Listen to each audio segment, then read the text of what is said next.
सारे बच्चे तो कर रहे, मैं नहीं कर पा रहा हूँ तो मैं कैसे पूछूँ, ये प्रॉब्लम होती है। तो हम उसको एनालिसिस करें और स्प्रेड करें हर जगह कि नहीं, दोनों वर्जन में हो, ताकि हर भाषा का दोनों लैंग्वेज में बच्चा उस चीज़ को असाइनमेंट है या प्रोजेक्ट है वो सबमिट कर सके। ये उनको मतलब एक परमिशन होनी चाहिए। भारतीय भाषाओं के माध्यम से शिक्षा, प्रशासन और तकनीकी विकास की संभावनाओं का मूल्यांकन करना भी एक उद्देश्य है इस शोध का। वर्तमान नीतियों का मूल्यांकन और आवश्यक सुधार हेतु सिफारिशें प्रस्तुत करना।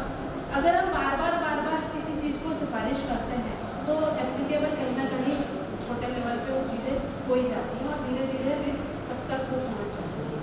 और डिजिटल माध्यमों से भारतीय भाषाओं की उपलब्धता और उपयोगिता का अध्ययन करना, जैसा कि अपन आजकल सब डिजिटलाइजेशन में काम कर रहे हैं, स्टूडेंट्स भी कर रहे हैं, टीचर्स भी कर रहे हैं, तो अगर वहाँ पर भी इस भाषा का प्रयोग होने लग जाए रेगुलर बेस पे तो ऑटोमेटिकली सारी चीज़ें स्प्रेड हो जाएगी।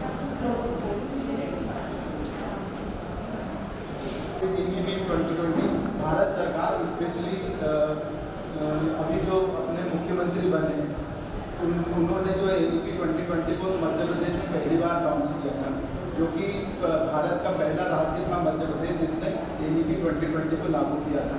इसमें जो है उस हर्डल्स को हटा दिया गया था जिसमें एक साइंस का बच्चा है वो आर्ट्स नहीं पढ़ सकता। कोई बच्चा यदि UPSC की तैयारी करना चाहता है तो वो साइंस ग्रेजुएट है तो वो दूसरे सब्जेक्ट को भी ऑप्ट कर सकता है। तो इस तरीके की फैसिलिटी NEP 2020 में मिली है, ये बहुत ज़्यादा ज़रूरी है। इसमें इसका सिलेबस जो है वो हिंदी मीडियम में रखा गया है और हर यूनिवर्सिटी को एक इंस्ट्रक्शन दिया गया है कि आपको जो है बच्चे को प्योर लैंग्वेज में हिंदी में भी आप जो है, मैं 2017 से वैल्यूएशन सेंटर पर रजिस्टर्ड हूँ, DAVP की कॉपी चेक करता हूँ, तो हमको भी ये MBA की कॉपियों में इंस्ट्रक्शन दिया गया है कि यदि बच्चे ने हिंदी में भी लिखा है तो आपको उसको ठीक से पढ़ना है और मार्क्स देना है। भारत बहुत जलन कह सकते हैं आप लोग आज के समय में, और इससे बहुत छोटा सा रिसर्च पेपर तैयार किया है।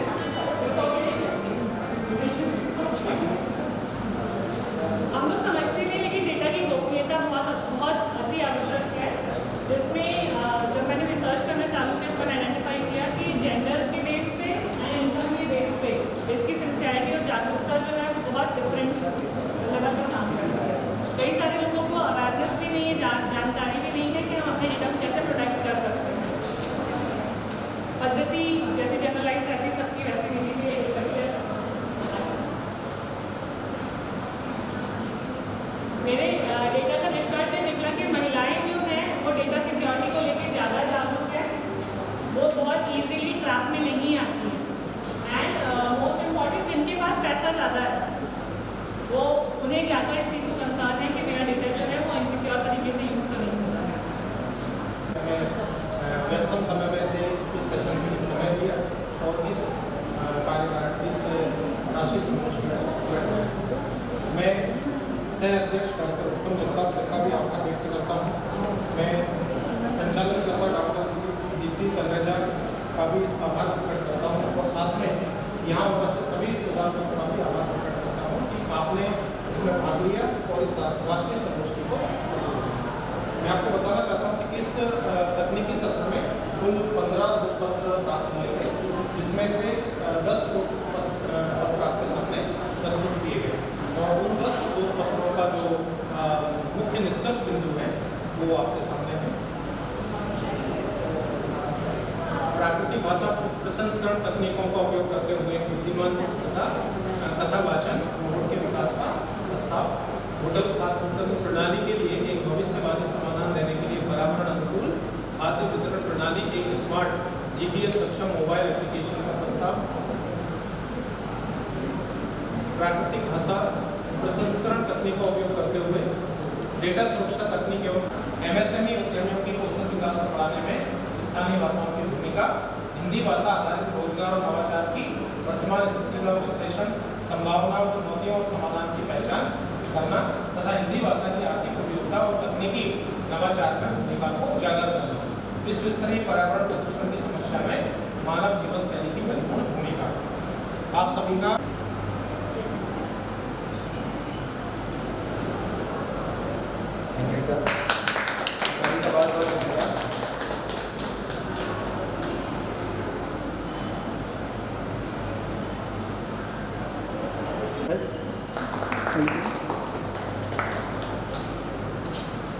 Yes, sir. Thank you.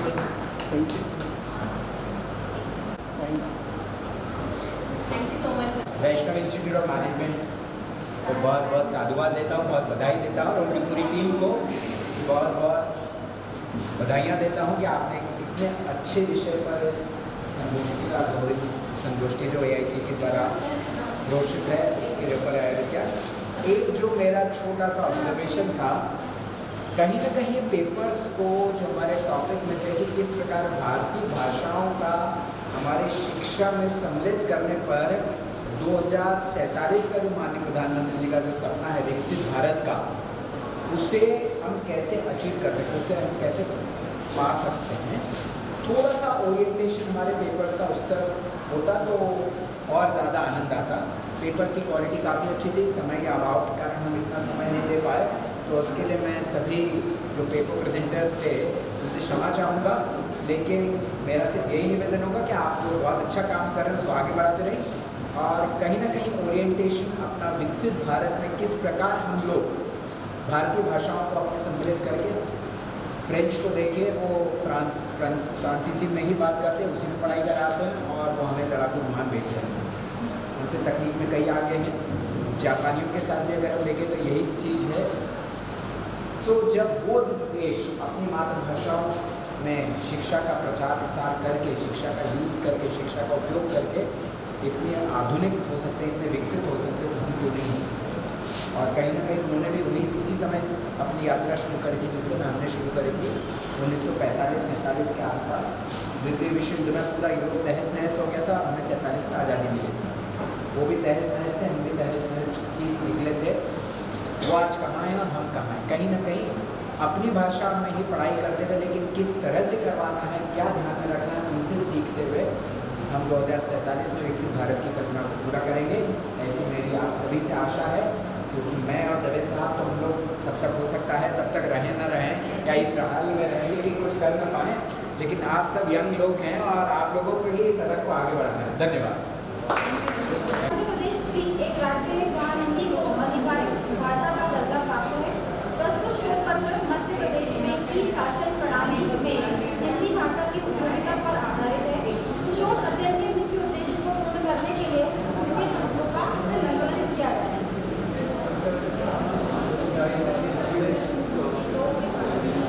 राज्य में कार्यान्वित ई गवर्नेंस परियोजनाओं में हिंदी भाषा के प्रभाव का अध्ययन करना, ई गवर्नेंस में हिंदी भाषा की भूमिका और नागरिकों की जीवनशैली पर इसके प्रभावों का अध्ययन करना, मध्य प्रदेश राज्य में ई गवर्नेंस के दायरे का पता करना जहां ई गवर्नेंस लागू किया जाता है। मैं अनुसंधान क्रियाविधि के लिए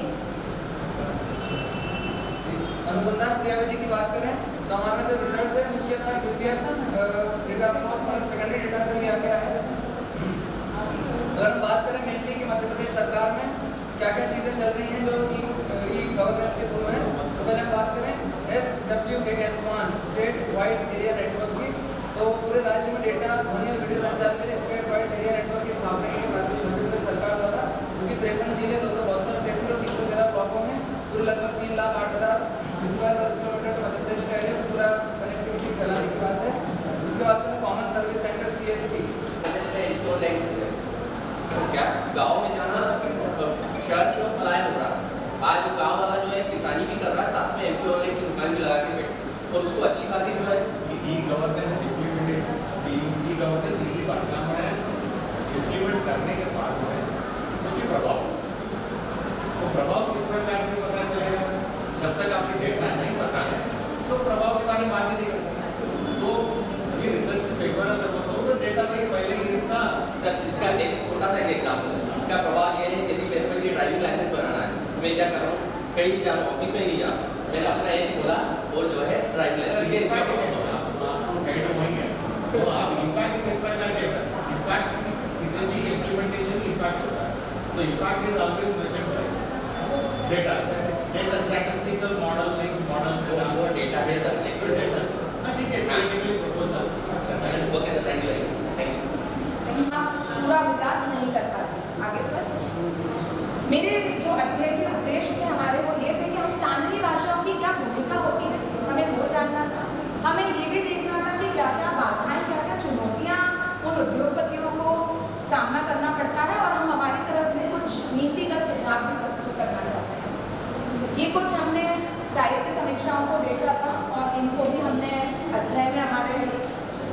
किया था।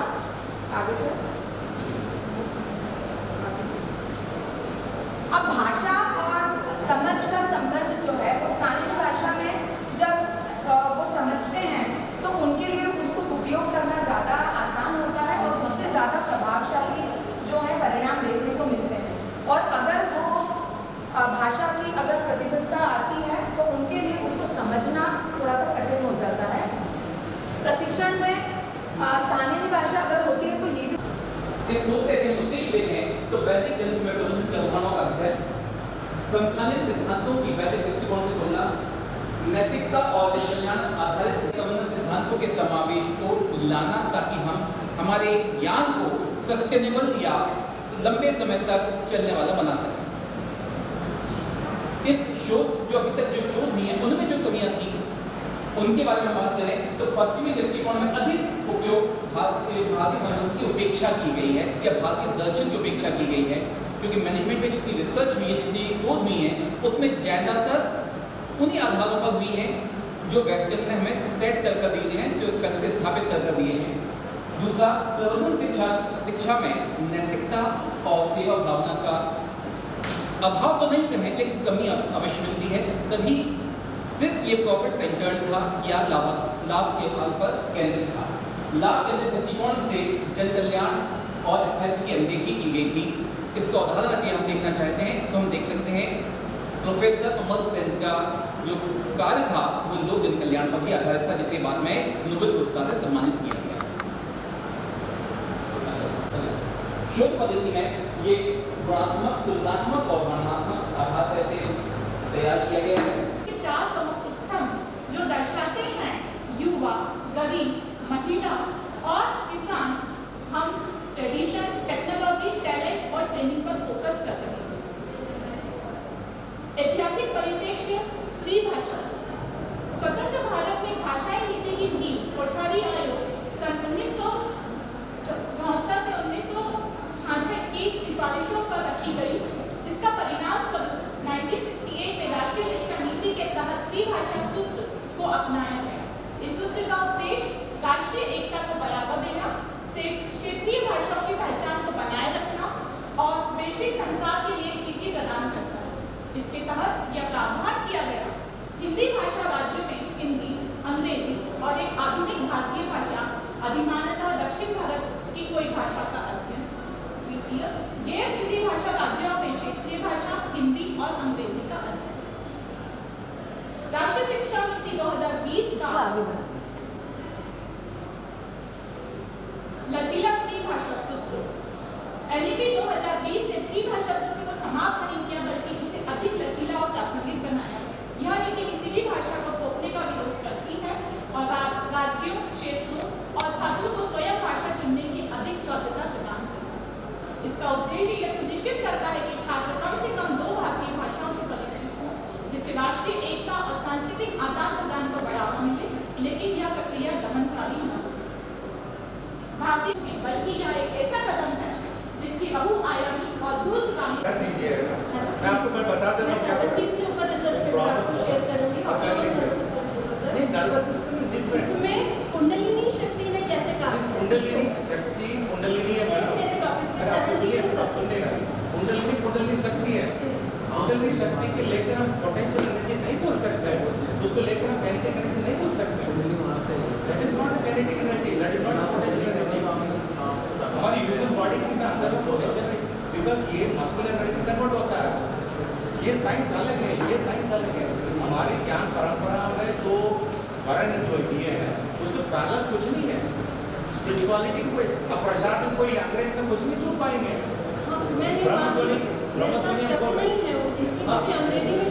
इसलिए आप बोल रहा हूँ, आप अपना भाषा की टर्म यूज करिए। कुंडलिनी शक्ति समझ में आता है, डिवाइन एनर्जी बोलिए, स्पिरिचुअल एनर्जी बोलिए, इसके साथ but don't call it as kinetic energy potential. वही हम मर रहे हैं। अब तो लोग जो मजाक क्यों बना रहे हैं दुनिया में, क्योंकि हम उठाकर इधर बात कर रहे हैं। आपको बदल दें। तो आज के काम में आप कुंडलिनी बोला तो कुंडलिनी बोलिएगा। उनको पढ़ने तो कुंडलिनी क्या होता है, कुंडलिनी बराबर आप काइनेटिक एनर्जी लेके मत जाए। होगा उन्होंने चित्र से तो युद्ध में हराया था और भविष्य में उनको युद्ध बनाया युद्ध सीखने के लिए, और वो काम आया क्या पास होते वो नपुंसक के रूप में शिक्षक बने, अर्थात हाँ वृंदावन नाम का तो नपुंसक के रूप में थे, अर्थात उनको अज्ञातवास का काल व्यतीत करना आवश्यक था ताकि वो राज्य वापस ले सके या ईद कर सके। और ये तभी संभव था जब उनके पास सर्वांगीण विकास था। आगे कई कौशल सीखे। अज्ञातवास की कहानी बताता हूँ। ये पांडव तो राजसी लोग थे, समझ गया सॉरी बस ये कहानी बता देता हूँ। जब अज्ञातवास में राजसी लोग थे उस सेवक की भूमिका में थे। अगर वो सेवक की भूमिका अच्छे से न कर पाते तो लोगों को संदेह होता कि ये राजसी लोग हैं और दुर्योधन के गुप्तचर उन्हें सूचना दे सकते थे, पर ऐसा हुआ नहीं। किसी ने कौशल्या का तो काम किया, किसी ने अश्वों का काम किया, किसी ने कैटल का काम किया, कोई शिक्षक बन गया वहाँ पर, तो किसी को संदेह नहीं भाई क्यों संभव हुआ, क्योंकि उन्होंने कई कौशल सीखे हुआ। अगला स्लाइड। तो जो उसकी क्या है, उसकी एक स्पेशल लैंग्वेज हो गई कंप्यूटर लैंग्वेज। ऐसे ही कमर्शियल की बहुत सारी लैंग्वेज है ना। तो सामर्थ्य हमें इसकी शिक्षित होने की आवश्यकता है। जो भी स्वरोजगार या उद्योग के क्षेत्र में आगे बढ़ना चाहता है उसको वाणिज्यिक जो शब्दकोश है उसको समझना चाहिए। जैसे अभी मैंने उदाहरण दिया कमीशन, कमीशन को सामान्यतः नहीं बोलते हिंदी में, लेकिन उसको बर्तन बोला जाता है। ये मैंने 11वीं में था जब मैंने अपने टीचर से क्वेश्चन पूछा था कि आप सभी को रोकड़ को नगद बोल रहे हो, केस बोल रहे हो, तो इसका भी तो बताओ।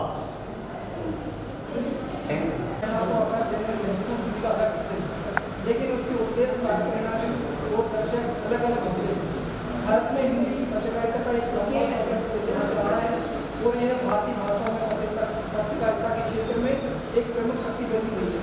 यह सिर्फ एक भाषा में समाचार प्रस्तुत करने का माध्यम ही नहीं, बल्कि यह देश की सामाजिक, राजनीतिक और सांस्कृतिक चेतना को आकार देने में प्रस्तुत करती है। बल्कि यह एक देश जनसंपर्क का सरल अर्थ है, जनता से संपर्क करना। एक ऐसी प्रक्रिया है जिस व्यक्ति, संगठन, उत्पादन और विचार की छवि एवं वृहद विश्वास को समाज में स्थापित करने में सहायता प्रदान करती है।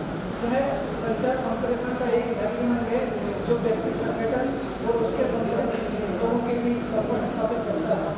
जनसंपर्क का द्वितीय पक्ष प्रक्रिया यह है इसमें सूचना ये सब चीज़ों को मानना स्टार्ट कर दिया है उन्होंने भी।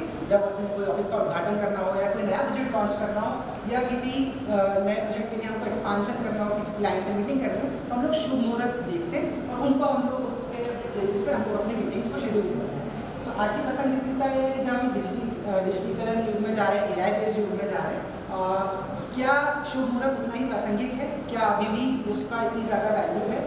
तो ये रिसर्च पेपर उसके लिए हाँ शोध के उद्देश्य से शुभ मुहूर्त के उपयोग की प्रवृत्ति का अध्ययन करना, निर्णयों का प्रभाव का विश्लेषण करना, परंपरा राजनीतिता में सामंजस्य स्थापित करना, व्यापारिक परिणामों का अध्ययन करना और एकीकृत दृष्टिकोण का प्रस्ताव रखना, इन चीज़ों को साहित्य समीक्षा करेगी। कुछ रिसर्च पेपर मैंने हम लोगों ने इसको शोध पद्धति की इसकी वर्णनात्मक के विश्लेषणात्मक 150 कंपनीज को हम लोगों ने इस पर करा रिसर्च। ऐसी एक विदेशी भाषा, एक राष्ट्रीय भाषा, एक सनातनी भाषा या एंशिएंट क्लासिकल लैंग्वेज, ये आपको आना चाहिए, या आपके पर्सनालिटी में एड ऑन करेगी, वैल्यू ऐड करेगी। इसीलिए द्विभाषी शिक्षण पद्धति, दो students are pursuing their engineering, their professional courses in English medium, but 90% teachers speak or deliver lecture in bilingual teaching, right? तो ये इसीलिए क्योंकि जो आपके देशज भाषाओं का उपयोग करने से वो सीधे उनके दिमाग तक पहुंच रहा है और उनका रिटेनिंग पावर बढ़ रहा है। ये बात ज़रूरी है कि भाषा, देशज भाषाएं सीखना ज़रूरी है, क्योंकि यदि आप देश को विकसित भारत बनाना चाहते हैं और हमारा टारगेट है 47 का, तो आपको देशज ज्ञान होना ज़रूरी है। हमारे यहाँ जितनी भी देशज परंपराएं हैं, आपका खाने की पद्धति है, आपकी फूड हैबिट्स है, आपका जीने का तरीका है, आपका शाम का स्वाध्याय है, शाम की दिया बत्ती है, ये सारी चीज़ें अपने विद्यार्थियों में आना ही चाहिए।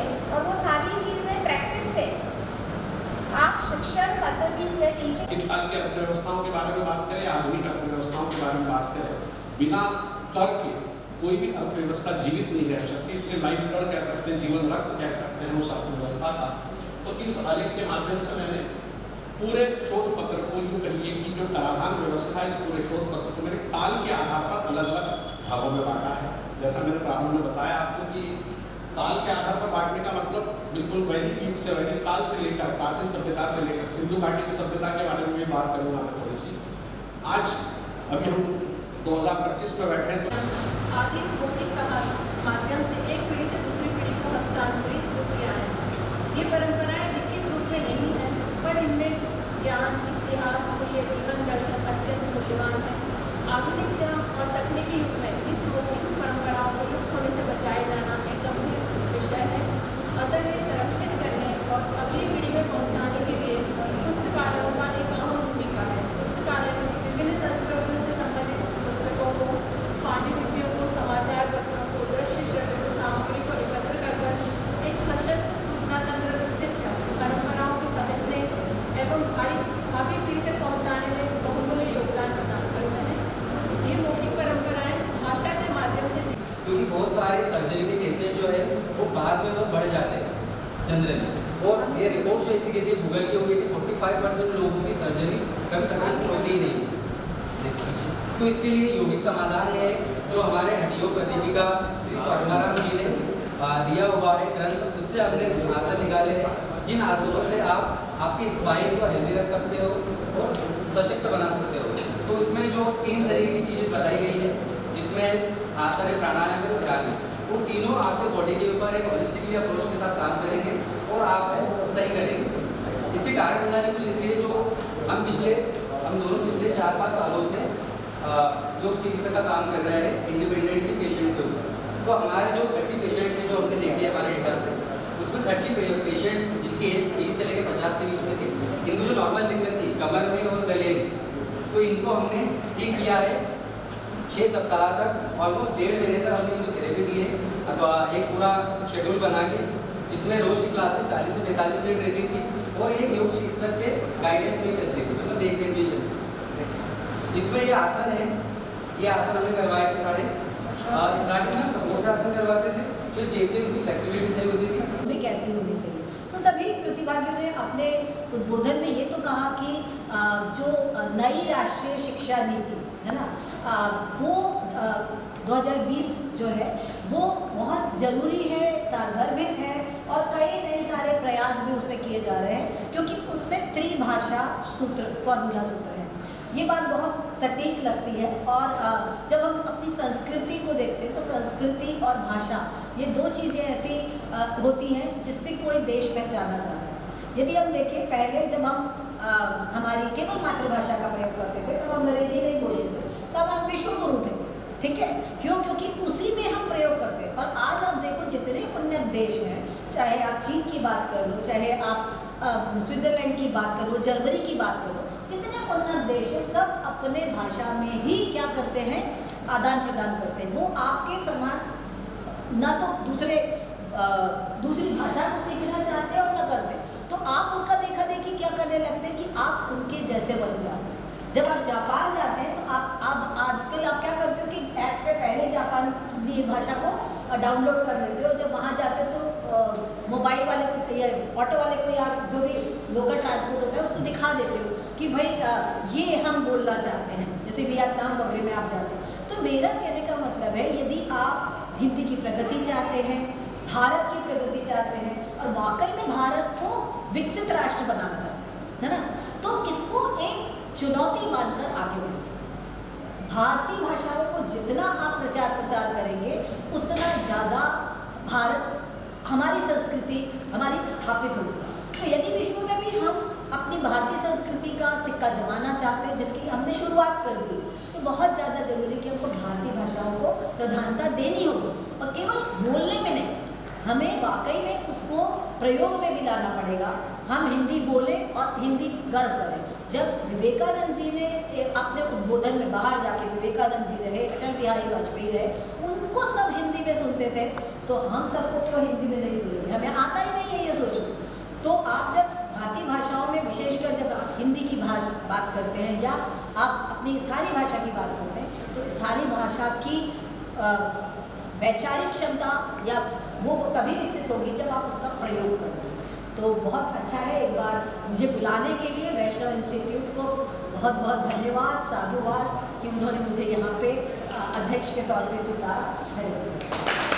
निष्कर्षण हमारे समक्ष प्रस्तुत है। कुल 13 शोध पत्रों का आवंटन था, उसमें से 11 शोध पत्र शोधार्थियों ने प्रस्तुत किए। सभी का अवलोकन हमारी आज के अध्यक्षा डॉक्टर रेखाचार्य मैडम ने बहुत अच्छे किए। सभी की प्रस्तुति विषय अनुरूप थी और मुख्य निष्कर्ष क्या था मैं आपको एक पेपर का लिंक करता हूँ, बताता हूँ। भारत विविधताओं का देश है। भारत की विविधता एवं संस्कृति धरोहर की राष्ट्र निर्माण में महत्वपूर्ण भूमिका है। पर्यावरणीय चेतना हमारी सामूहिक जिम्मेदारी है। स्वच्छ पर्यावरण को बढ़ावा देने के लिए सामूहिक भागीदारी और पर्यावरण अनुकूल नवाचारों की भूमिकाओं की आवश्यकता है। विकसित भारत 2047 की परिकल्पना के अंतर्गत एक समावेशी, सशक्त और आत्मनिर्भर भारत का निर्माण तभी संभव है जब शिक्षा को जन भाषाओं के माध्यम से सुलभ और उपयोगी बनाया जाए। लोक भाषाएं पर्यावरण संरक्षण की मजबूत नींव है। इसमें न केवल ज्ञान और परंपरा का भंडार है, बल्कि ये जनसंवाद की सबसे असरदार कड़ी भी है। भारतीय भाषाओं में विशेषकर हिंदी में पत्रकारिता और जनसंपर्क का गहरा महत्वपूर्ण संबंध है। ये दोनों क्षेत्र सूचना के प्रसार, जनमत निर्माण और समाज संगठनों के बीच एक सेतु का कार्य करते हैं। शिक्षा के क्षेत्र में भारतीय भाषाओं के विकास में भारतीय संस्कृति और साहित्य भाषा की कल्पना भी नहीं की जा सकती है। वर्तमान में शिक्षा प्रणाली के समस्त क्षेत्रों में इन भाषाओं को सम्मिलित करना अति आवश्यक है।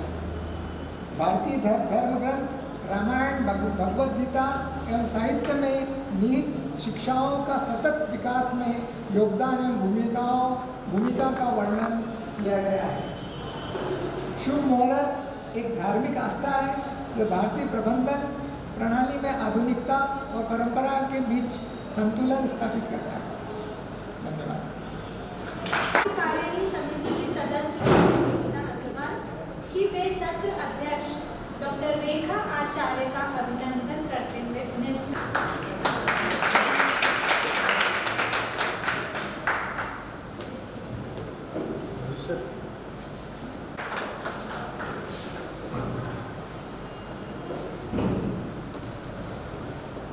Yes. Okay.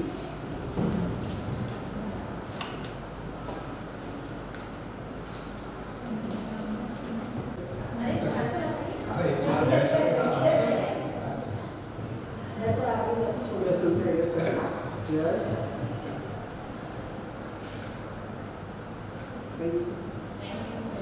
विकास की उम्र जो है वो 6 वर्ष की है और जितना अनुभव मैंने चूंकि बीएड भी किया है और जब बच्चे की विकास अवस्था को पढ़ा था तब ये देखा कि विद्यार्थी ऐसा सर चूंकि विज्ञान के है तो मैं हस्तक्षेप आपके विषय में नहीं कर सकती, पर 6 साल तक की विद्यार्थी बाल्यावस्था में बच्चा जितना लर्निंग कर सकता है विशेषकर भाषा के लिए वो इस उम्र में आता शायद हम और आप उतनी जल्दी नहीं कर पाएंगे। और ये प्रयोगात्मक अध्ययन मैं हमारे प्रत्येक परिवार के बच्चों में भी कर रही हूँ, क्योंकि मेरे ही बेटे को बोलने में दिक्कत थी। स्पीच थेरेपी उसकी जब मैंने करवाई और जब मैं डॉक्टर्स के पास गई, मैं चूँकि व्यावसायिक पक्ष रखती हूँ मुझे समय आपने कम दिया, तो वहाँ पर जब वो टीचर जो डॉक्टर थी जो उसको असिस्ट कर रही थी उन्होंने मुझे बाहर कर दिया, पर मेरा केवल निवेदन था कि जो आप उसको सिखा रहे हैं अगर आप मुझे सिखा देंगे तो शायद मेरा बच्चा जल्दी बोलना सीखेगा।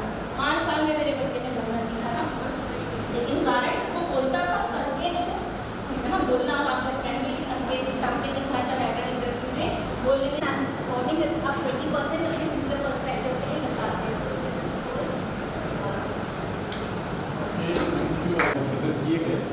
और थीम तो बहुत ही समसामयिक भी है और ज़रूरी भी है।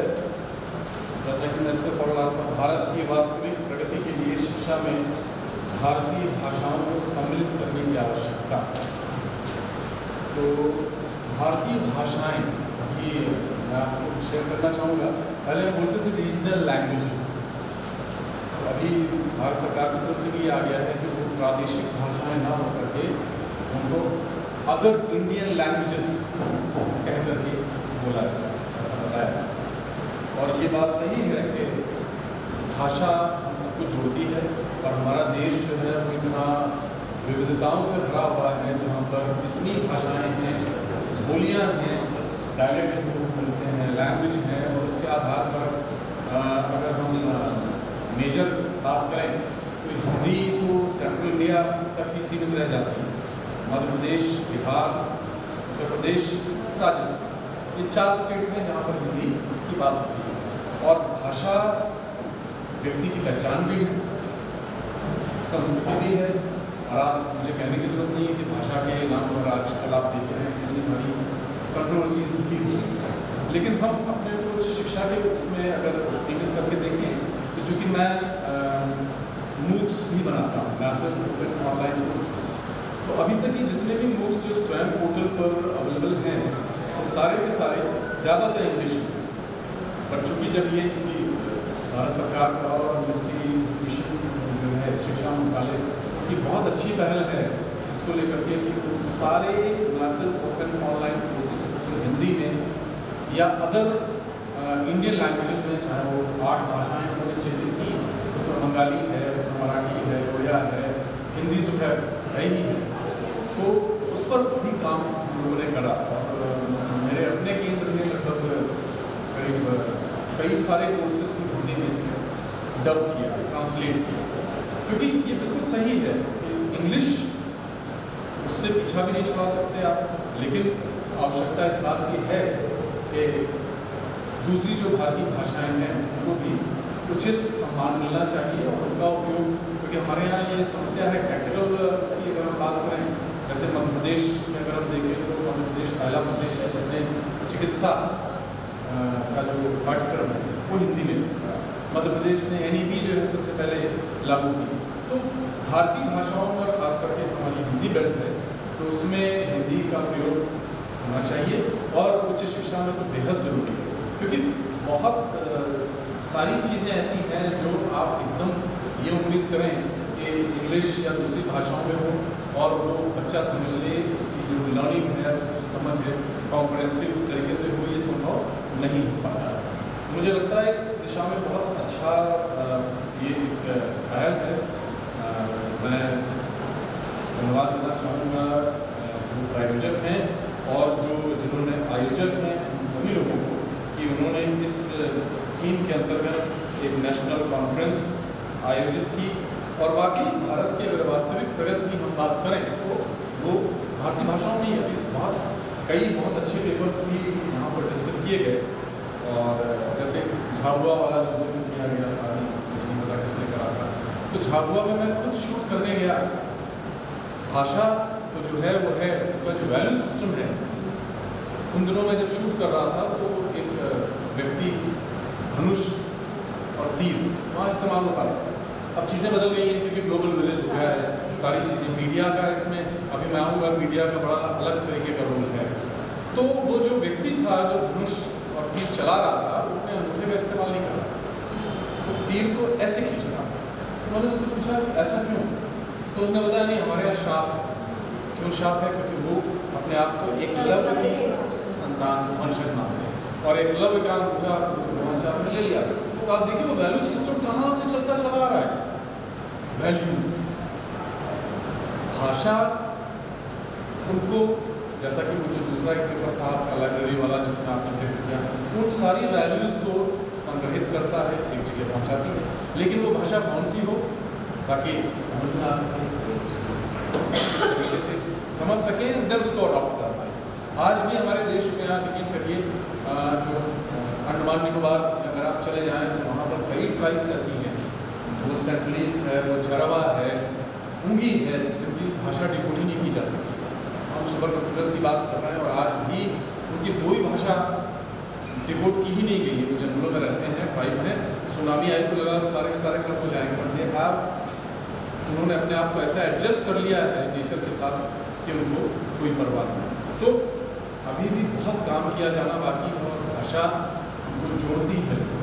इस दिशा में रिसर्च की ज़रूरत है और रिसर्च की अगर मैं बात करूँ तो एक दो पॉइंट्स में मैं बात करना चाहूँ। थोड़ा सा रिसर्च जो पेपर्स यहाँ प्रेजेंट हुए उसमें रिसर्च डिज़ाइन और मैथडोलॉजी उस पर थोड़ा सा ध्यान देने की ज़रूरत है, क्योंकि अगर आप में से कुछ लोगों ने एजुकेशन फील्ड से हों तो जो स्टेटमेंट ऑफ द प्रॉब्लम होती है, जो टाइटल लिखा जाता है, वो अपने आप में शोध का विषय होता है।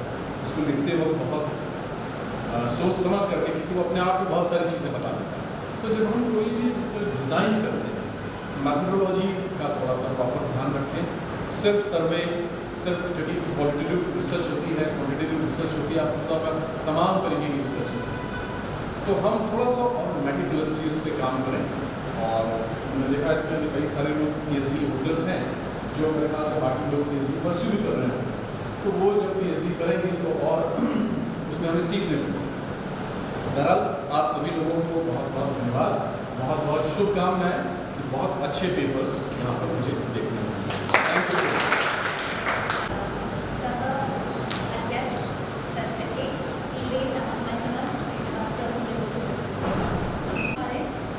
जैसे भारतीय भाषाओं में हिंदी पहचान के अनुवाद बहुत अच्छा था। सबसे अच्छा उन्होंने बहुत सटीक तरीके से समझाने की कोशिश की कि AI का क्या रोल हो सकता है, बहुत अच्छे से समझाया।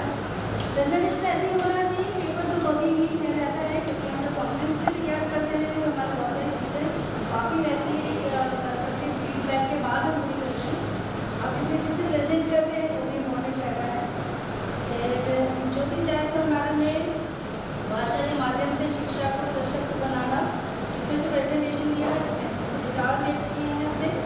डिजिटल युग में रिटेल प्रबंधन के लिए डॉक्टर सुरेश राव और अनुष्का शर्मा मैडम ने जो प्रेजेंटेशन दिया, ऐसा लग रहा था कि उन्होंने डिटेल शॉपिंग करके एक्चुअली फील किया है कि AI कितना हेल्पफुल रहा उनके लिए।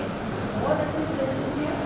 क्या अंकीकरण, डिजिटलीकरण और वित्तीय साक्षरता, जीना मैडम ने बहुत अच्छे से प्रेजेंट किया और रियलाइज करवाया कि कितने अच्छे से और काम किया जा सकता है अगर हमने इसको रीजनल लैंग्वेज है, जो हमने सर ने बताया कि अगर इंडियन लैंग्वेजेस पर काम होता है तो और ज़्यादा सक्सेसफुल हो सकते हैं UPI और दूसरे जो हमारे ऐप्स हैं। देन भारत की वास्तविक प्रगति के लिए जो चेंज हो गया था, टॉपिक हो गया था पारंपरिक ग्रंथों का अनुवाद आधुनिक समाज के लिए एक सेतु। इसमें अर्चना मैडम का बहुत अच्छा एक एफर्ट था बताने के लिए कि कितने अच्छे से प्रोग्राम का वो आगे बढ़ाया जा सकता है। फिर विकास सर ने अपने जोश से हमें बहुत अच्छे से बताया कितने अच्छे से हम भारतीय ज्ञान परंपरा और वैदिक समकालीन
जानकारी को हिंदी या हिंदी भाषा या जो भी हमारे इंडियन लैंग्वेजेस है उससे आम जनता को आसानी से समझ में आए, उसके लिए अपना बहुत अच्छा प्रस्तुतिकरण दिया। तो आप सभी बधाई के पात्र हैं जो आप लोगों ने इतना अच्छा प्रस्तुतिकरण दिया।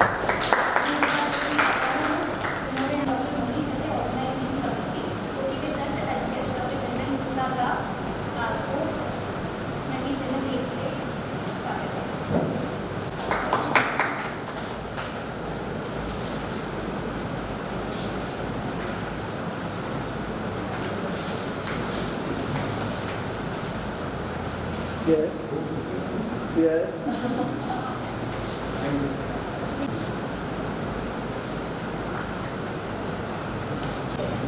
धन्यवाद आयुष्मान और धन्यवाद चंदन सर, आपने बहुत अपना अमूल्य समय लेकर हम सब लोगों को बहुत अच्छा मार्गदर्शन दिया और इस सेशन को बहुत अच्छे से जो है करने के लिए आयुष्मान को धन्यवाद। जितने हमारे शोधार्थी हैं, जितने हमारे प्राध्यापक हैं, जितने हमारे साथी हैं, सभी का बहुत बहुत आभार और मेरे दिल से शुक्रिया कि आपने इतने देर तक हम लोगों को जो है अपना टाइम दिया और वैल्यूएबल रिसर्च जो है वो हमारे साथ में शेयर किया। स्पेशल थैंक्स और स्पेशल धन्यवाद, स्पेशल आभार आप बोल सकते हैं हमारे भाषा विभाग जिन्होंने IQAC समन्वय